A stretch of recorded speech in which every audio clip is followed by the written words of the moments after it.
Assalamualaikum warahmatullahi wabarakatuh, and hello to our lecturer, Professor Madya Dr. Nur Asma binti and my fellow friends. My name is Fatin Raina binti Armansyah, contact number 25559, and I will be the first presenter.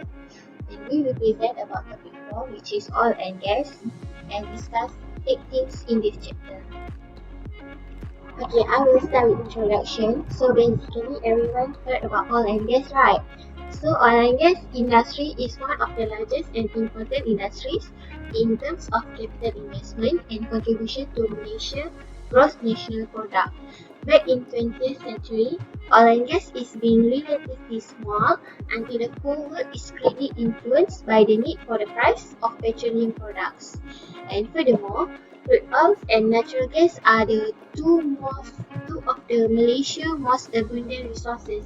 Abundant means there is a many, so that means many resources. The next one, the National Oil Corporation, which is Petroleum Nasional Berhad, which is Petronas, the only Malaysian national petroleum corporation, and also is the largest oil and gas company in the world, and always had a high figures, and most of its income goes into the treasury. It is wholly owned by the government and is entrusted with the responsibility of developing and adding value to these resources. Okay, that's a little introduction about oil and gas in Malaysia. So, discussion of this topic is to emphasize on the accounting for cost incurred, which is upstream activities in oil and gas industry. Thus, the accounting focus more on cost treatment and revenue recognition method, and the presentation and disclosure requirement as stated in MFRS 6. Okay, so for the next one is definition of terminology. There are several terminology used in this industry with their specific meaning. First of all is upstream activities. Upstream activities is related to exploration, evaluation, development, construction, and production of oil and gas in industry. Okay, for search for crude oil, which is include condensate natural gas and liquid, or in their natural state and original locations. Then, process of drilling and production is necessary to retrieve oil and gas from its natural reservoirs. Secondly, downstream activity is referred to industry operation beyond the producing phase. It includes the transporting, refining, and marketing and selling of oil and gas. Next, proved oil and gas reserve is referred to the estimate quantity of crude oil, natural gas, and natural gas liquids. For example, prices and costs as of the date the estimate is made. Okay, so furthermore, crude oil is the liquid petroleum after being produced but before being refined. Moreover, for natural gas, hydrocarbon exist in the gaseous phase, but under certain atmospheric and temperature conditions. Reservoir is a porous and permeable underground formation. So porous is having many interstices through which liquid or air may pass. For permeable is allowing liquids or gases to pass through it. Okay. It contains a natural accumulation of producible oil and gas that is confined by impermeable rock or water barriers, and it is individual and separate from its reservoir. Next, petroleum operation refer to all operation for the exploration petroleum, the development of petroleum feeds, production of petroleum up to agree of export or the agreed point of sale.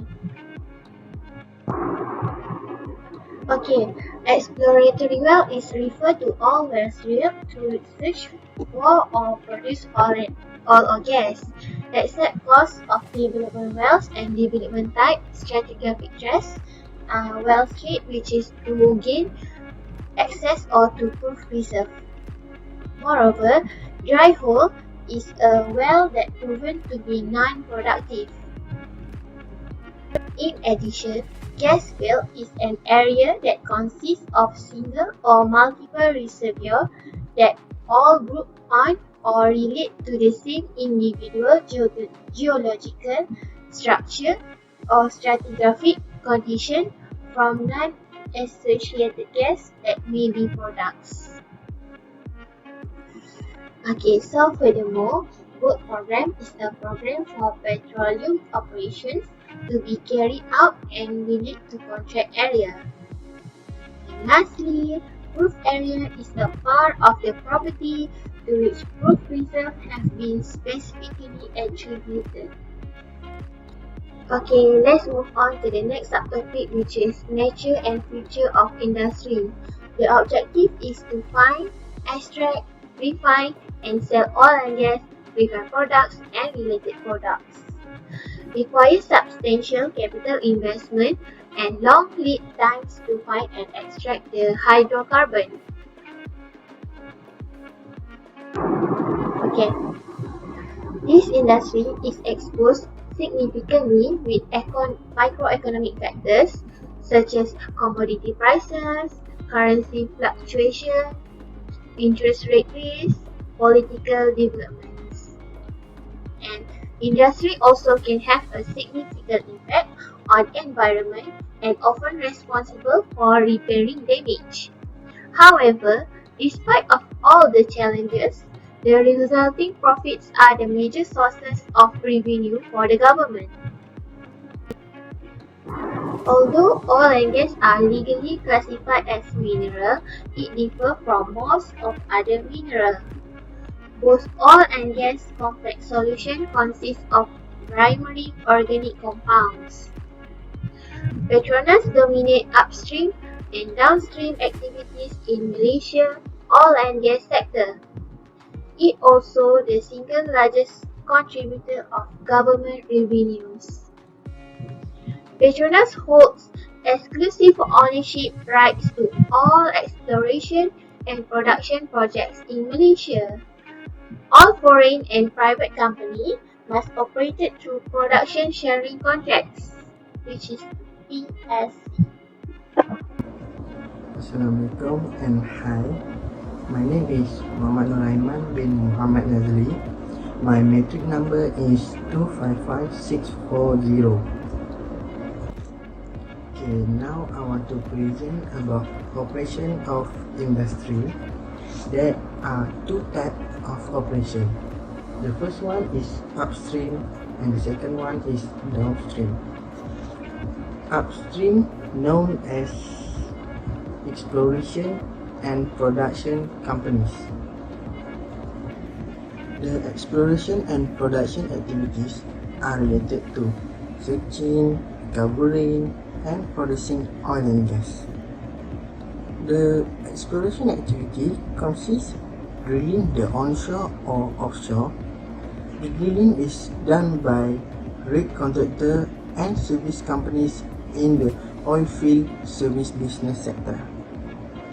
And for production activity is bring the oil and gas to surface and make them marketable so the company can sell it.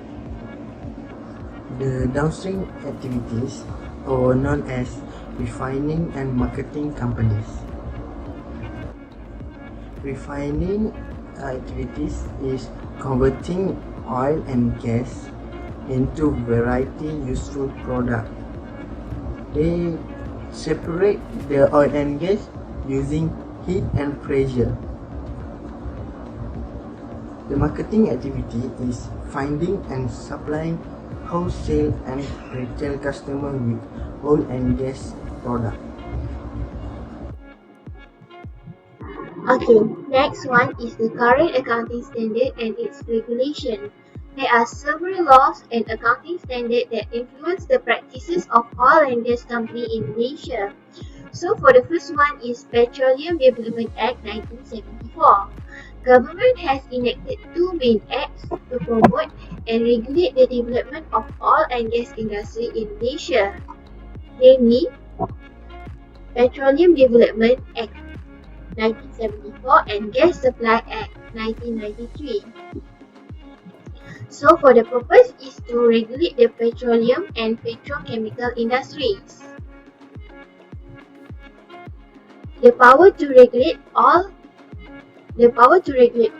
Act in the upstream petroleum sector is vested in Petronas, which is directed by the Prime Minister. Okay. Secondly, Gas Supply Act 1993. It is gazetted 1st February 1993 to safeguard the interests of consumers supplied with gas through pipelines, storage tanks, or cylinders. And that is used for regulation of gas. Okay, thirdly, MFRS 6, which is for exploration for and evaluation mineral resources.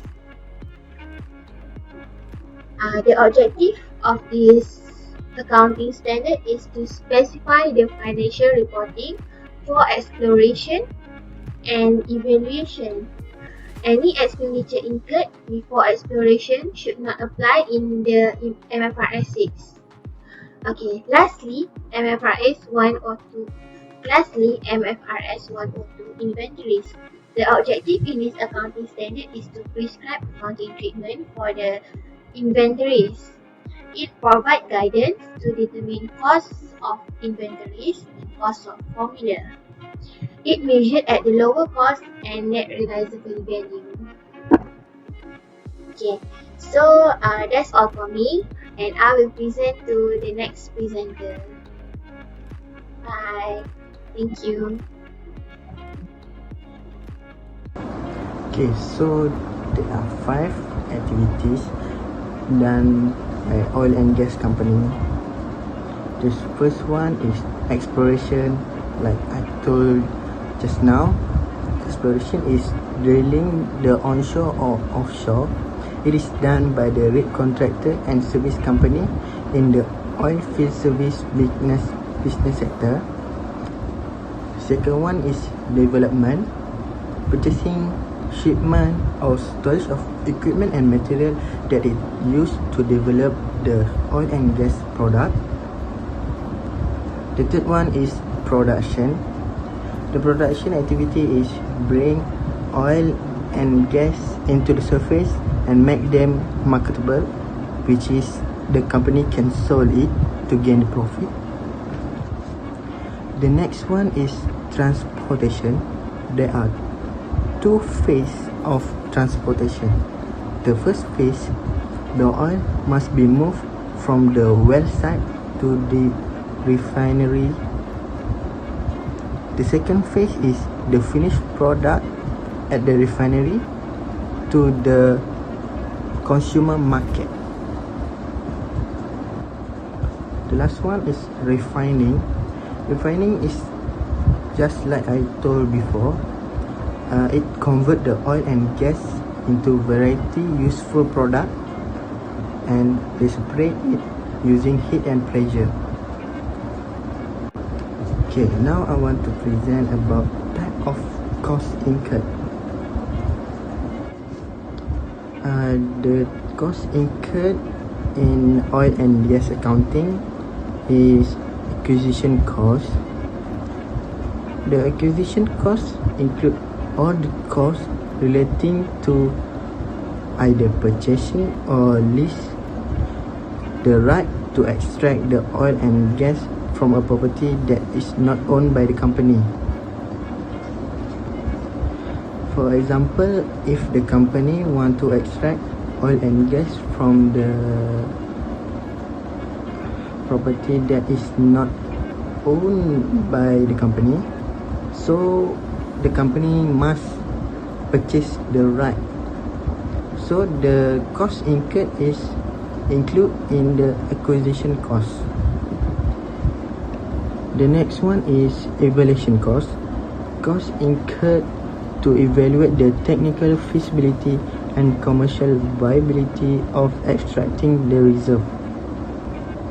For example, the cost incurred to evaluate the machine that extracting the oil and gas, so the cost is included in the evaluation cost.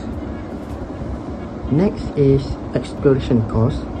The cost associated with effort to identify areas that considered having prospect of containing oil and gas reserve.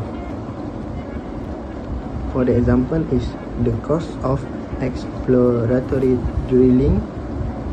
Just I mentioned just now, exploration activity include drilling, so the cost of drilling is include in exploration cost. The next one is development cost. The cost incurred to gain access to proved reserve.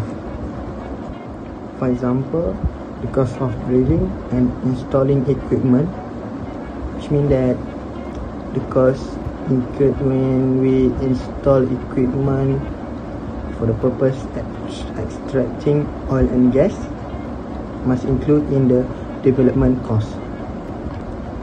The last one is production cost. The cost of bringing the oil and gas to the surface.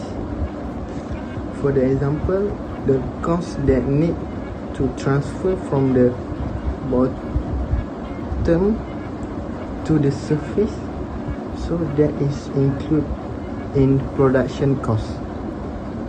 So that's all from me. Thank you. Assalamualaikum and hi everyone. My name is Muhammad Kamal Hafiz bin Zamani. Okay, we move on to determination of success. Okay, in this oil and gas exploration, it involves the work of geoscientists using a variety of geological and geophysical techniques to identify areas far beneath the Earth's surface that may contain petroleum reserve. Okay, even though the best GNG technique cannot normally guarantee that the oil or gas exists economically producible quantities, so the only way to determine is to drill wells into formation. Okay, in the past with the traditional GNG technology, it's approximately only 10% of the wells drilled in new and unproved areas were successfully. So with the advance of 3D and 4D seismic technology, the success rate in unproved areas have increased approximately to 60%. So with the current technology, more than 75% of all wells drilled, including approved and unproved areas, are successfully. Okay, we move on to the production phase. So production phase involve producing, processing, delivering the right quantity and quality product, and ensuring all the production system are optimized. So in this production system, we can divide into three subsystems, which is subsurface, which is wells, surface handling, which is process facility and storage, and sales metering, which is the terminal. Okay, after the oil and gas has been discovered, the next step is to explore further and judge whether the reserve are sufficiently promising to justify further expenditure.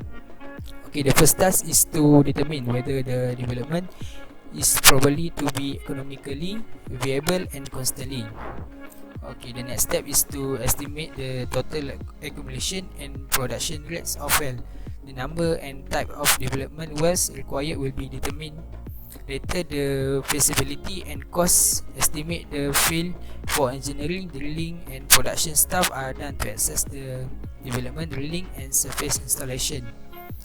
Once oil and gas has been discovered and confirmed through appraisal drilling, a new round of cost estimate and economic calculation has to be made in order to assist in deciding whether the further investment should be justified.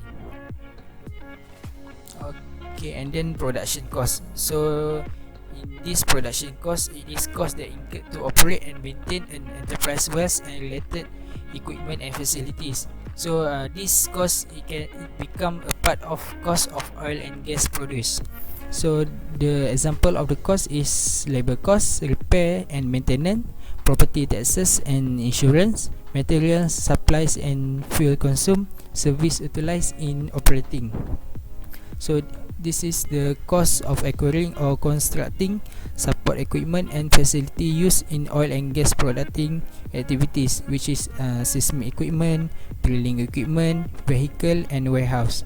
So all these production costs shall be recognized as expenses as incurred and matched against the revenue.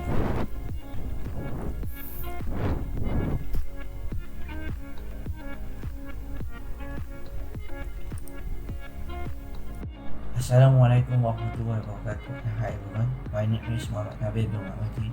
My minimum number is 25262. I will proceed to the next part of this presentation, which is determination and treatment of pre-production costs. Before we proceed with determination and treatment of pre-production costs, we should know what is pre-production cost. Pre-production cost refers to the costs incurred in upstream activities and comprise of the cost for acquisition, exploration, evaluation, and development costs. All of these costs means that the costs before the oil are going to the surface. Since these costs tends to a very high degree of uncertainty because of it's related to all matters such as the success of finding of the wells and so on. The treatment of these costs are very important and also will influence the reported income. The main issue related with that cost are the determination of pre-production costs and how to treat them. The accountant will face some of the problems in determination and how to treat them. In determine and treat them, they should recognize, although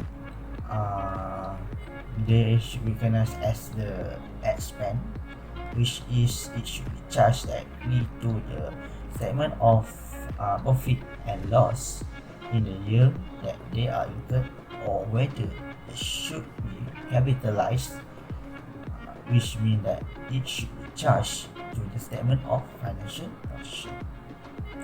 There are three methods that are being used based on this standard, which is expense method, second one is successful effort method, and the third one which is full cost method. We will proceed to the first method, which is expense method. Expense method means that all pre-production costs will be treated as expenses when they are incurred, regardless of the outcome of the operation. Usually, this method are used where the probabilities of the reserve are low, the related costs are not material, and the companies have a consistent exploration program. As it's treated as an expense, therefore it will charge to the profit and loss account in the year they are incurred. For the second method, which is the successful effort method, in the successful effort method means that they should capitalize only those costs associated with the successfully locating new oil and natural gas reserve. It should be charged this cost to the statement of financial position. However, if the result of locating new oil is unsuccessful, the associated operating costs are immediately charged as expense for that period and will be charged under the statement of profit and loss. the rationale behind of the successful effort method is if the expenditure is providing no benefit for the businesses, therefore it will be recognized as an expense. However, if they will give the economic benefit such as the successful of the locating new oil, therefore it will recognize as an asset, so it will should be charged under the statement of financial position. For the argument for or the favor for the use of the SE method, first one is the SE method is consistent with the concept of matching. The concept of matching is which the expense are recognized in the statement of profit and loss on the basis of a direct association between the cost incurred and the earning of the specific items or income. However, the application of the matching concept does not allow the recognition of items in the balance sheets which do not meet the definition of the asset and liabilities. Under the successful method, the propriety of the carrying forward costs incurred and subsequently matching them against future revenues depends on whether a specific cost can be identified with specific reserve. If this direct relationship does not exist, the cost should be charged to the expense. If the direct relationship exists, the cost should be charged as an asset. For the second one, this method comes closer than the other cost-based accounting methods to reflecting management successes or failures in its efforts to find new oil and reserves. If cost of the successful exploration and development activities are capitalized rather than expense, the efficiency and effectiveness of management is not evaluated in the statement of profit and loss because of the income smoothing. Under the successful efforts accounting, this income smoothing is greatly reduced or eliminated. For the argument for the against of the SE method used in the pre-production cost, the reason is first is statement of profit and loss can give a false impression of performance in terms of success in finding a new oil gas reserve because of the effects of decision to expand or curtail exploration expenditure. A reduction in exploration expense resulting from the curtailment of likely exploration would increase reported net profit in the years in which the exploration is cut back, even though because of the cutback in the exploration, few or to no new are added. On the other hand, an enterprise with an outstanding exploration program may increase its expenditures for exploration. This would almost certainly increase the current charge to expend for unsuccessful exploration efforts, reducing reported profit, even though the increased exploration may result in the addition of many new reserves that will produce future profits. For the second one, The SE method often results in an understatement of asset and net income of growing enterprise that has a successful and increasing exploration program. In future years, when the exploration program has stabilized or is actually decreasing, the deduction of unsuccessful projects will decrease or will become stable, resulting in higher reported net income. The understatement of income during the early years of the enterprise activity may make it difficult to secure funds from either equity issues or borrowing. For third one, assesses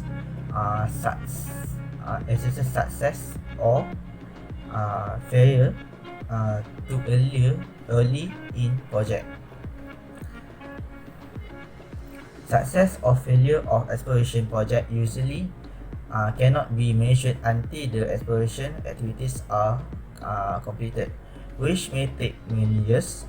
In the intervening years, decision must be made about costs to be charged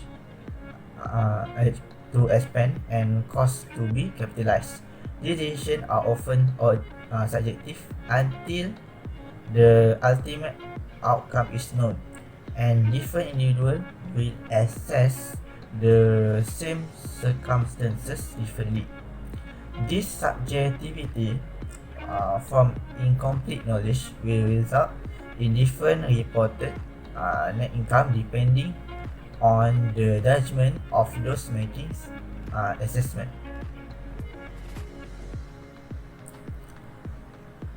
And fourth one, the SE method tends to fails to recognize that in an E&P enterprise, management makes its plan allocates resources to its search for new reserves on an enterprise-wide basis. The successful effort method forces the cost of unsuccessful project to be expensed even though they are expected part of an exploration program. The goal of exploration is to add new reserve, and management knows that there will be failure in the process of attaining this goal. The management realized that the cost of the failure must be offset by the result for successful reserve. Thus, they argue that the cost of unsuccessful pre-production project should be viewed as part of the cost of revenues obtained through successful exploration project. For the third method, which is a full cost method allows all pre-production costs relating to the locating new oil and gas reserves to be capitalized regardless of the outcome, whether successful or failure. Which means is it the outcome is successful or failure, it should be count in this cost. All the operating costs includes all the property acquisition, exploration, evaluation, and development costs, and while the production costs will be recognized as expense. The operating costs that included is the costs that are before the oil are put to the surface.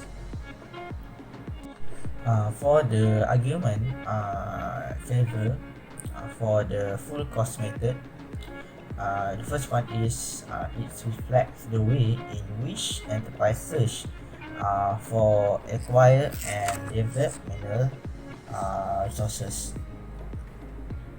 These activities are carried out in diverse locations using various techniques, and it's accepted that some projects will not result directly in the addition of reserve. However, it is planned that the value added by the successful venture in a cost center will be greater than the losses resulting from unsuccessful ventures, in that the cost center and will result in an overall profit in long term. Under the full cost method, all costs incurred at any time and at any place in a cost center in an attempt to add commercial reserve are an essential part of the cost of any reserve added in that cost center. As a result, they are directly associated with the enterprise reserves in that center, and all costs should be treated as part of the cost of the mineral assets in the cost center. The second one is the full cost method provide better matching of income and expenses. It is argued that there is a better matching of income and expenses if total costs are depreciated on a pro rata basis, as the total reserve in a large cost center are produced than they would be if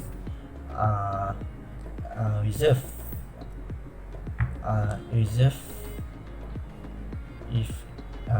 and costs are matched in many small cost centers.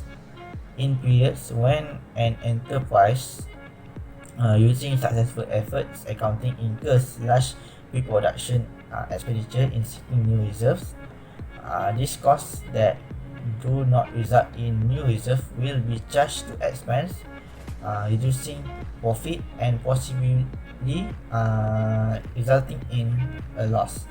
The viability in profit resulting from changes in expensing of pre-production costs is eliminated under the full cost method. Third one is avoid distortion of reported earning, because earning will be income and asset will be overstated.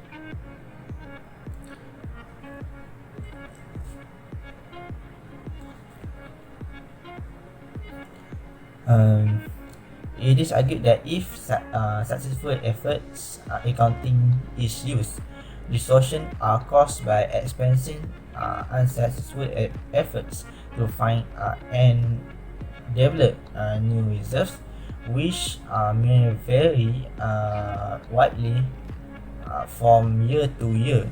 Under the full cost method, this annually distortion of income resulting from expensing the charges for unsuccessful pre-production activities are eliminated. For the argument against the why the full cost method is being used is many costs that are capitalized fail to meet the definition of asset.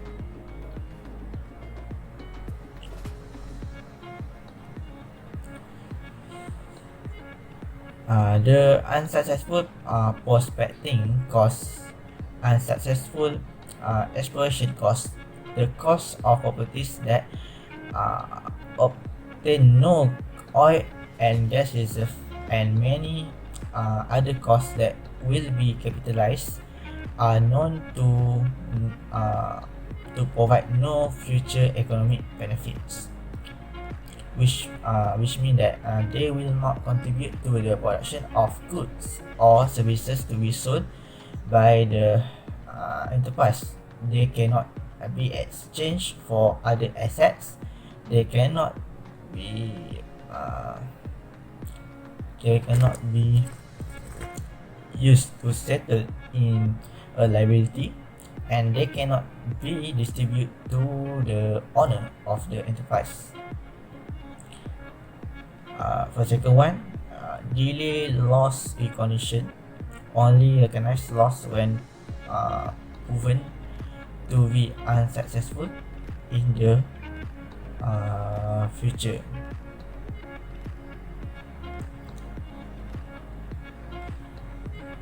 In the full cost method, delay loss recognition, expense should be reported on a timely basis. The costs that do not result directly in the future benefits are costs that they are properly charged to expense. Capitalizing such costs results in deferring the effects of expense. The third one is impedes measurement of the efficiency and effectiveness of the enterprise exploration and development activities. Costs of unsuccessful activities are treated in the same way as successful activities and are measured against future revenues from all of enterprise successful exploration and development activities in any given year. Management may conduct exploration and development activities that are completed unsuccessful, yet the statement of profit and loss would not reveal this fact. As the summary, we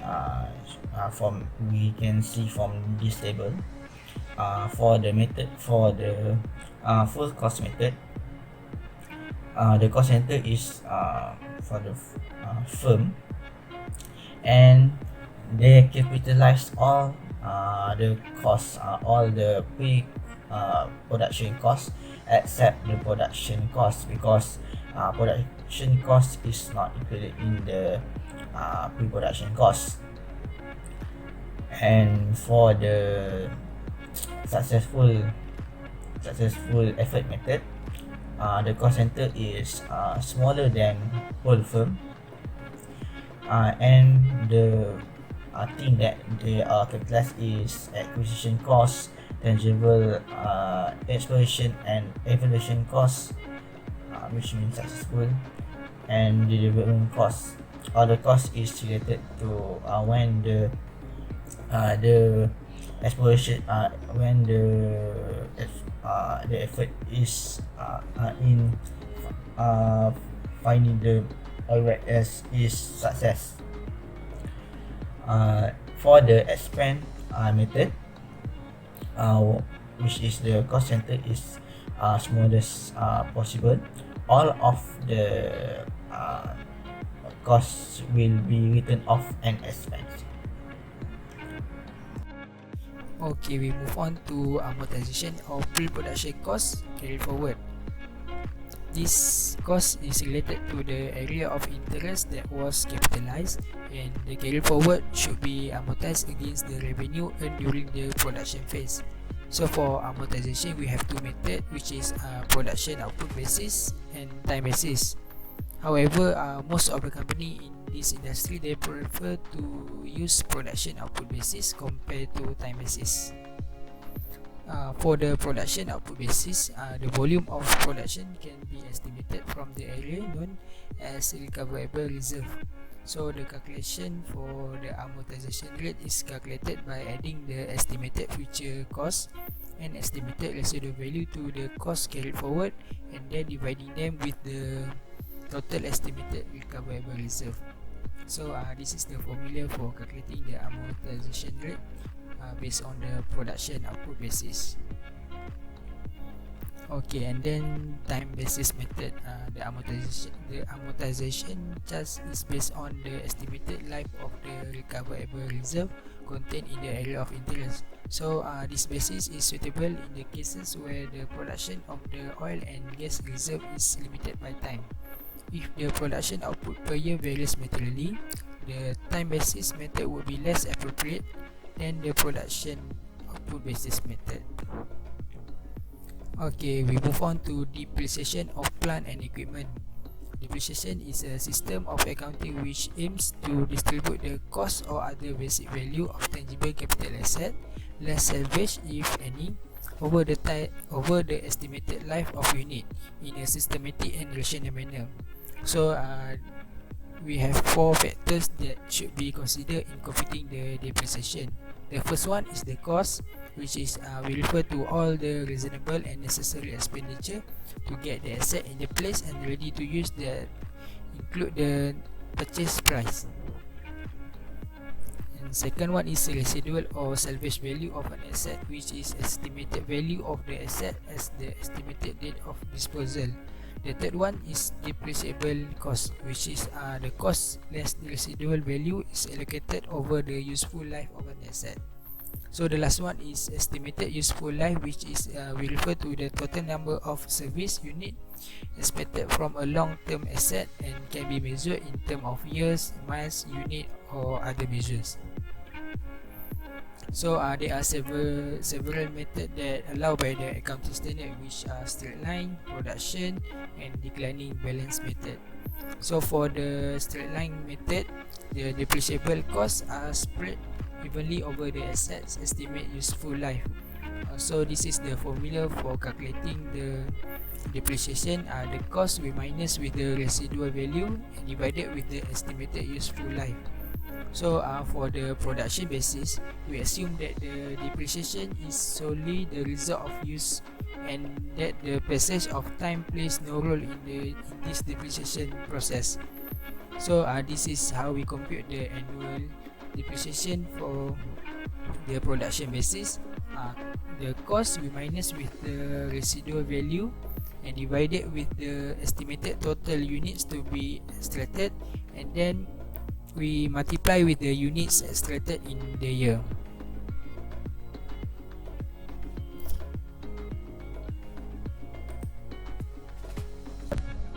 Okay, Assalamualaikum and hi everyone. My name Muhammad Syafiq bin Jahari.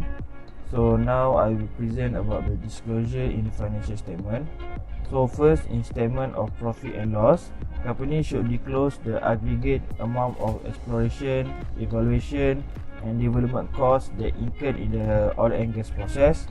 And the second one, the amount charged in the amortization. And the last one, the government royalty paid and payable. So the next, in the statement of financial position, the company should disclose the cost that carry forward in respect of area of interest that in the exploration and evaluation phase. Next one, the cost that carry forward in respect of area of interest that in the development phase. And the last one, cost carry forward in the respect of area of interest that which is in the production that has started. Okay, so next I will explain about the conclusion of this topic. So firstly, oil and gas industry is the one of the significant industry to Malaysian economy that have a great impact to the whole world, and this industry involve a complex activity, especially in the upstream phase. Therefore, a special accounting standard is essential to ensure the proper guidelines are provided in dealing with the expenditure incurred during the process. With the introduction of the current quality standard MFRS 6, it is a hope that the standard can help to get the accounting information by the user and will enhance the usefulness of the accounting information disclosed by the oil and gas company. And last one, accounting for the cost incurred during the various phase is the process of finding the oil and gas reserve that in general have the two alternatives, either to capitalize or to expand.